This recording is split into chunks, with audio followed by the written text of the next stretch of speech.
नमस्कार, आप देख रहे हैं न्यूज फ्लैश में हूं आपके साथ दिनेश प्रतिहार। आइए आपको लेकर चलते हैं आज की महत्वपूर्ण खबरों की ओर। गुलाबी नगरी जयपुर अपनी संस्कृति और आध्यात्मिक विरासत के लिए विश्व भर में जानी जाती है। इसी धरोहर को आगे बढ़ाते हुए इस वर्ष भी रामलीला का भव्य आयोजन किया जा रहा है। 22 सितंबर से 2 अक्टूबर 2025 तक रामलीला मैदान श्री सनातन धर्म महोत्सव समिति जयपुर द्वारा रामलीला मंचन किया जाएगा। आयोजन में प्रत्येक दिन श्री राम के जीवन प्रसंगों का मंचन होगा। राम विवाह प्रसंग होगा। विशेष आकर्षण 25 सितंबर को राम विवाह प्रसंग का मंचन होगा। इससे पूर्व श्री राम जी की बारात चांदपुल बाजार स्थित प्राचीन श्री रामचंद्र मंदिर से प्रारंभ होकर छोटी चौपड़, त्रिपोलिया बाजार, बड़ी चौपड़, जोहरी बाजार, बापू बाजार और न्यू गेट से होती हुई रामलीला मैदान पहुंचेगी। इस यात्रा के दौरान जयपुरवासी जगह जगह बारात का स्वागत करेंगे। 2 अक्टूबर को 51 फुट रावण दहन होगा।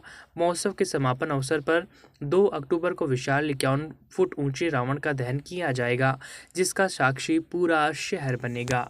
आदौ राम तपो वनादि गमनम हत्वा मर्ग कांचनम वेदेयी हरणम जटायु मरणम सुग्रीव संभाषणम बाली निर्गणम समुद्र तरणम पश्चात रावण कुंभकर्ण हननम एतेदि श्री रामायणम। ये 4 श्लोक की रामायण, ये इसको जन जन तक पहुंचाने का काम सनातन धर्म महोत्सव समिति के माध्यम से रामलीला मंचन के माध्यम से बताई जाएगी। ना केवल युवा पीढ़ी बल्कि हर उन व्यक्तियों को जो पिछले कुछ वर्षों से हमारी संस्कृति से विमुख हो गए, क्योंकि अयोध्या के अंदर रामलला का 500 साल के बाद में निर्माण, वो हमारे प्रधानमंत्री जी के नेतृत्व के अंदर भारत की सांस्कृतिक विरासत को फिर से कायम करने का एक कायम हुई उससे।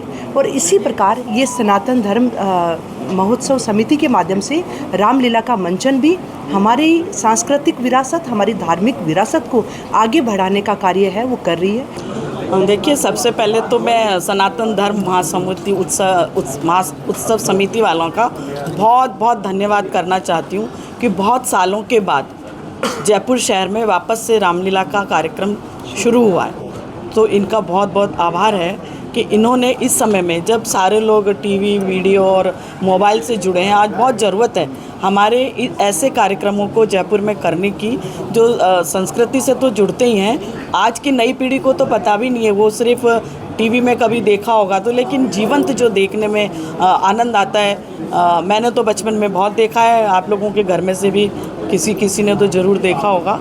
तो वो एक बच्चों को दिखाना, अपनी संस्कृति के बारे में बताना, अपने सारी उनके संस्कार, उनसे जो शिक्षाएं, प्रेरणा मिलती है, राम जी के चरित्र देखिए, सीता जी का देखिए, सबका जो देखने मिलता है और बच्चों को सीखने मिलता है। नहीं, वो मानस का दर्शन इसीलिए तो कराया जा रहा है कि वो सेवा से भी जुड़े। दर्शन तो अपनी जगह है, दर्शन तो कर रहे हैं वो अपनी आत्मिक सुख के लिए, लेकिन उस सेवा को क्रिया में लाने के लिए रामचरितमानस का दर्शन कराया जाए।